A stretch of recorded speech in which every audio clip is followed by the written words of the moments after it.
Yeah, well, for me, I'm sort of working up the northwest actually. I work in covert operations division of the NHS, and there are different ways you can do things. One is you can write a paper in London and hope to get something happen and it goes out. But the other thing is you work with groups of people, and just over the last year or so, by chance, I've worked with a number of groups of people in the northwest, public health people, I met the trust people. I mean, I went to one conference where all the hospital docs were in one grandstand at Aintree, and all the public health people in another grandstand, and now they knew they were there. So, but you can feel there's a feeling in the northwest that they could do something by working together. And I'm a great believer, as I said this morning, the ants are the model of the future. They work together as a group. It's not survival of the individual eating other individuals. It's groups competing and working together. And I'd still like to see the epilepsy service for Greater Liverpool competing with the epilepsy service for Greater Manchester, and both of them hating the south of England and taking on the epilepsy service for London. Now that would get people moving. So I'm trying to develop better, even closer relationships with the northwest, and the HIAC is that sort of vague organisation where you can do these different things. So that's why I'm here. This is part of me trying to infiltrate the northwest. But Roy may have more honourable reasons for being here. Well, I'm very privileged in that I don't occupy any particular space in the health service. I've sort of done my time as it is. I started back in the 70s as a health authority member, and then a chairman, and later on helped run a trust and so on.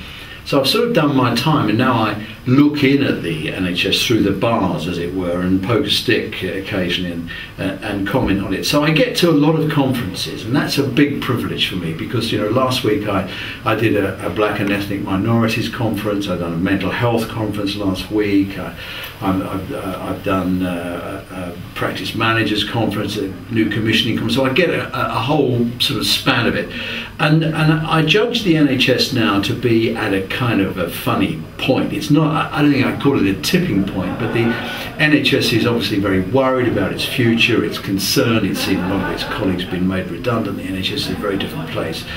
And of course it's very concerned about saving £20 billion by 2015. And I think everyone knows that we're not going to do that just simply by sacking people. We've got to do that by being more innovative about what we do. And I've never been a big fan of QUIP, to be honest. I mean, it's quality, and if you can't do quality, you shouldn't be in the business in the first place. And the P's, I don't know, they stand for palaver, I've forgotten. But the I bit, the innovation bit's the important bit. And if you look at all the great businesses that we have, look at Tesco, it's innovative in what it did. I mean, we've just sadly lost the Steve Jobs of iPod. The important bit in the iPod was the I in innovation. It's innovation that will see us through this bad period, and it will be innovation that will take us into the future. So that's really why we're here. Well, it's we talk about institutionalised patients. Some patients get institutionalised by chance. All professionals get institutionalised by working only in the NHS, and often only in the one place. So Ian Buchan, who works up here, said to me when he was a trainee, there are always three factors: technology, management and culture, and the technology is never the problem. I have worked in the past. I worked in Oxford, and our motto was, and I'm sure it's everywhere, while there's retirement there's hope. We had a big book of the retirement days, so when people go to retirement, some people will never change. So the issue is the people, and I was saying this morning, and I read a very terrific book, I don't know if you've read it, Roy, called Operation Snakebite.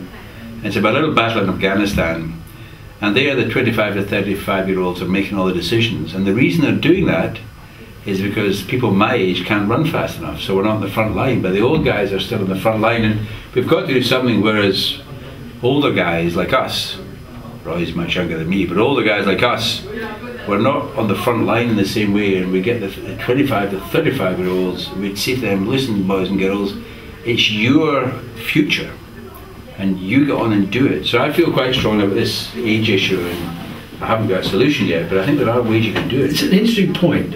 Tom Peters, remember him? He wrote Pursuit of Excellence, Search of whatever, and later on Liberating Management. And in one of his books, Tom Peters is a sort of well-known American management guru.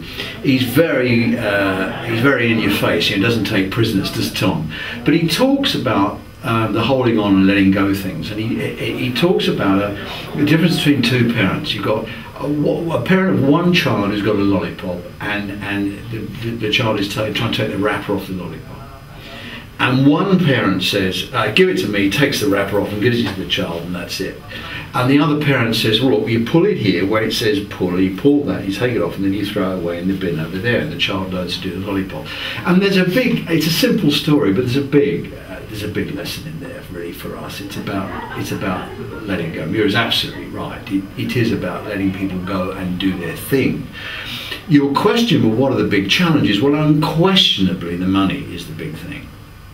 There is no doubt that the NHS, in the first year we've saved 4 or 5 billion. In the second year, well, it's going to get tougher. I think money's the driver, Roy. I'm now seeing. Well, I know. I'm going to get the point. And it will be the cost factor and those kind of issues that will drive the innovation. In business, demand drives innovation, and the cost drives innovation. I hadn't thought of that before. Yeah, so if you look at those two things, that's what will drive the innovation. So the big challenges that we have, certainly the money. I mean, I think the NHS reforms that we're going through have been very disruptive, but they will just get us back, I think, to organisations commissioning healthcare. You know, there'll be PCTs with another name. The GPs can't commission healthcare. They can influence it and they can add weight to it, but by and large we've got to have another organisation. So that's not the issue.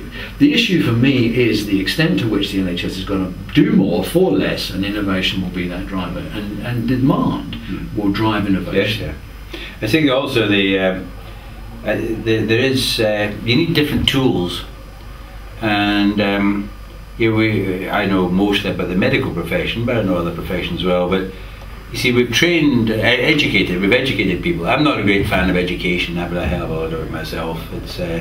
I'm a fan of learning, but not necessarily of teaching.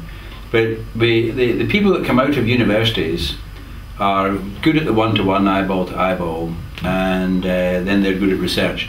But I've taken people who are in docs and nurses and management positions round a table like this and said, what's the difference between quality and value? And they have no language at all for it. There's no concepts. What's the difference between efficiency and productivity?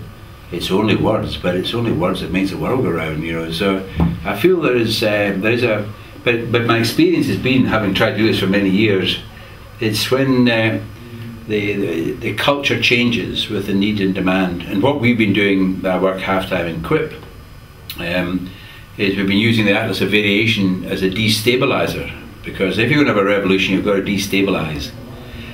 So we use the variation as destabilizer, and we're using program budgeting as a constraint to say, I'm in lots of rooms like this, and I meet people, respiratory physicians and patient organisations, and I say, well, it's 500,000 population. Did you know you were spending £50 million on respiratory disease? There is no more, but surely you can get more out of 50 million, and everyone around the table nods. Even the patient organisations, I say to them, I know you've got a campaign for more money for epilepsy or whatever, but just park that for the moment. And I bet you could think of ways we could do better with the money. And the patients organisations, oh yeah. You see, that's very important. I come from a business background, and although I've been in and around the NHS for a long time, when I first came in, it sort of hit me, you know, this is like a very different animal we've got to deal with here. And I should never forget, this is some years ago now, but I bought a series of companies, and one of the companies was an engineering factory, and it was losing money, and I bought it because the building was in an area that I thought would be redeveloped. So I actually bought the business for the building, not for the people who were working in it. Horrible, but anyway, that was the reality of it. And so I went on the factory floor and I said to the guys, look, I have no idea how to run this factory, and if you don't make money, I'm going to close it down. over to you. Well, within 5 years, it was the most profitable thing I'd ever done. Mm-hmm. Did you ever do that in a hospital or yes, a trust? I did. Oh, yes. When I ran, when I was the chairman of a hospital, I got everybody together and I said, I do not want the broom cupboard effect. And the broom cupboard effect is when I open the door and something smacks me in the face. If something's wrong, tell me. There's no sin in getting things wrong. If you don't tell me and something and I find out, I'll kill you. But other than that, you run it, so was you. And we devolved all sorts. We devolved budgets down to ward level. I even got to the point where we issued checkbooks at one stage, but they apparently I was in breach of my financial duties, so we had to quickly withdraw the checkbooks. You don't have a checkbook left, do you? No. Oh, pity. But we had a series. It was a mental health trust. We had a series of villas that were in a very poor state of repair, and we gave them the budgets and said, "You can get them repaired, and here's yellow pages. You know, you fix it." And the point of the engineering factory story was that here was a business that was losing money. There's no reason why it should lose money. It just needed the freedom for the people running it to make the right decisions. And you invariably get a better decision where it's made closer to where the problem or the issue is.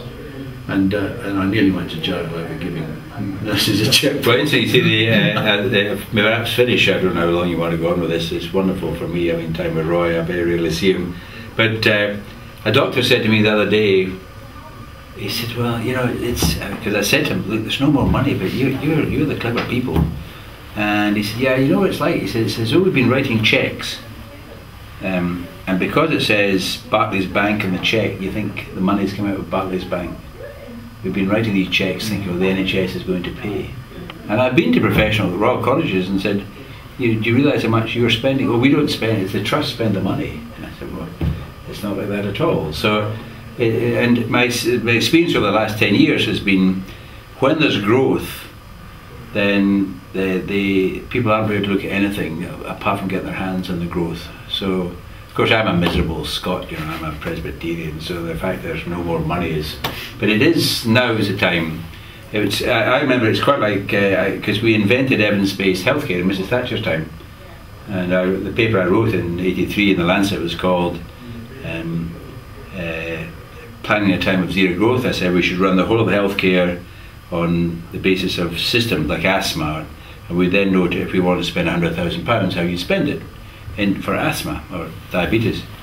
I showed this to somebody, I'll watch my language now, I showed this to somebody and I showed him the date last year. He said, "Oh, in 1983, God, that's clever, Muir, you wrote that." So I went and showed it to somebody else and he said 1983, what the F have you been doing since then? Yeah. And the answer is, waiting for the bankers to screw the economy. Yeah. So we're now at a time, as every other country in Europe, well, they're all going to hit the buffers.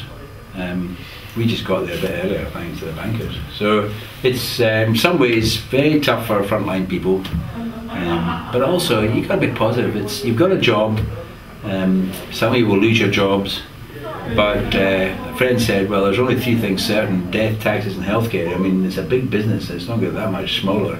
And it's actually a terrific time for innovation. Absolutely right. It's not rocket science, is it? Well, we're not. Yeah. And this is. I arrived late today, and I twittered when I got here that I just walked in to hear Muir talking about baking cakes and flat tires, and he said exactly the same thing. He said that we're not going to reinvent the wheel, but we want to make sure it hasn't got a flat tyre, and he is right. Look, the problem with innovation is, first of all, the NHS is full of innovative, clever people who can do stuff really cleverly. Firstly, we don't give them the freedom or the encouragement to do it because they're too bogged down with the day job. Secondly, my worry with a lot of innovation is it's just not scalable, and it deals. Often innovation has to deal with a local problem. You know, when you go into a clinic or something in a doctor's surgery or even in a hospital, and there's a fridge plugged in, and over the plug in the wall, because it's got specimens or something in it, it says, do not unplug this fridge. Have you seen that? They're always handwritten, aren't they? Like written frantically because somebody's come in and turned the fridge off and it's knackered all the samples in the fridge or whatever it was. Well, that's innovative. You see, that's a piece of innovation driven by demand. Somebody turned the fridge off. What do? I will be innovative. I will stick a label on it. That's innovative. But so is some grand design to treat asthmatics in a different way, or redesigning a care pathway or whatever. So it depends what you mean by innovation, and it depends what you mean by scale. I don't think the private sector makes any difference. I think quite often the private sector will follow what the NHS does. I mean, the problem is we don't have a private sector in this country. We've got a number of insurance companies and others who create an environment for our doctors and nurses effectively to moonlight. You have an operation, you'll have it in the evenings or weekends. I mean, anyone can run a health service doing elective surgery in middle class people. Exactly. It's the easy stuff. Yeah. It's when you deal with people who are vomiting and sick in the A&E as well, and trying to do elective surgery, that's... And this is being recorded on the day when we've had the dreadful news that the CQC have turned up at 100 hospitals and 1 in 5 of them are behaving illegally in the level of care that they're providing for elderly people. I mean, it's low tech. It's very challenging. I'm not saying it's easy, but it's low tech. It ain't rocket science. Why can't we look after the elderly? Why can't we do that? How innovative do we have to be? So actually, Wittgenstein, who's my hero of the 20th century, said that when a word causes more confusion than clarity, you should stop using it, like community. I wouldn't have used the word innovation. It's not to do with me, of course, but it's now means so many things. It's a shibboleth. It's so many things to so many people. So what we need to do is to think, what's the problem? How are we going to change lots of things in lots of places? I mean, I go to places and we're working on diabetes. I say, well, terrific, but you know that means 30 years. We're going to take 30 years ago. We need to. And in the Northwest, I've been discussing with the deans. Let's just take 10 or 15 big problems. You know, these are problems that are 100, 200 million pound problems like rheumatoid arthritis, or 400 million pound problems like frail elderly. And let's just get a lot of young people working on it. We have to do 10 or 15, whether it's innovation or not, but it's getting more value out of the money that's there. And the danger is that we look for lots of small things, and whereas we need to take, what's absolutely clear is more of the same is not the answer. And that would be about the only rule in town, that you would want to do something, you're going to have to do something different than we're doing at the moment. But it has to be scale. I think is a great comment from Roy. It has to be big, fast, in a way we've not done it before. Just one final question, so I was eating up a lot of your time, which I appreciate. Well, we're just talking, just love it. We're enjoying ourselves. We're just doing what we're doing downstairs. You probably got something else more valuable to do. Someone said to me, they'd like to thank Dr. Gray coming, giving us his valuable time. I said, my time's very expensive, but it's valuable. That's the distinction. Well, it's I don't believe in structure, in bureaucracy solving complex problems. I believe that you have to have a good bureaucracy to employ people openly and honestly and to manage money without corruption. That's about as far as bureaucracy goes. Bureaucracies, I'm actually quite a fan of bureaucracy. Charles Perrault writes very well about them, but they don't do complex things. So what I've liked about the Hayeks that I've been involved with, a bit like the Clarks, is just that they are places where people just meet and talk. You know, they'll never be the right structure, so you need to worry about that. But actually, we have seen in the last 10 years a degree of, I think the metaphor silo is the appropriate metaphor, and I've got a collection of photographs of silos in the Canadian countryside in the snow. So it is something, and I heard people say, well, you know, what's going to happen to us when we reorganise? Well, that'll affect the jobs of 1 or 2 people. But actually, the Northwest is something. You know, it's different from the Northeast, and there is a place where the West Midlands stops. 5 million is actually quite a good size. You know, it's the size of a Spanish province or an Italian region. I think that's a good size, actually. And I was just saying downstairs, why don't you have a competition with Scotland? You get another 5 million. So I think there's just something where there's a lot of clever people here, and they're not here discussing their budgets or their management. And it's like the ant colony, it's a communication. So something needs to continue not a bureaucracy, but just buying pizzas for people to meet and talk. That's what's needed. That's my view of it. One word for me: gossip. Create the opportunity to do some gossip. Electronically, Twitter, Facebook, emails, internet, face to face. Gossip. Dissemination, that's the key, isn't it? For the, It's creation, you see. Yeah. Gossip. The last word I'd say is, having been looking at the ants and the systems for many years, there's, do you know about emergence, Roy, the jargon emergence? It's an interesting story. I'll send you a little present of the book. The big systems thinking started with biologists, like a man called Bertalanffy, 2 F's in Bertalanffy, Austrian, 1930s, and finished up, not Jewish, so survived the war, finished up in Canada. And then in about the 1960s, some very rich people in America, they did this sort of thing, they do very well there. This thing called the Santa Fe Institute, I don't know who funded it. They brought together biologists like von Bertalanffy, people who studied flocks of birds and ants and things, organizational psychologists, and the people who at that time were writing code for the big machines, IBM, very clever people thinking big IT systems. And what emerged out of there were the books on complexity, complex adaptive systems. Capra's book, The Web of Life, is a terrific description of how we've swung from reductionism to holism to now relationships and complexity. But the idea came out of that was the idea of emergence. Out of little comes a lot, and the gossip. So, you know, when people ask me the other sort of question, how would I improve epilepsy care in Manchester? Well, we'll have a market, or we'll ask the chief exec to write to everybody. Now, what you do is you bring together people with epilepsy and their parents and teachers with learning disability, and paediatricians and GPs and neurologists and neurosurgeons, and you bring them to a place like this, for example, or there must be a nice place at there's a couple of football clubs in Manchester. I think there must be a stadium or something there. Can't think of one. No. And you get them in a room.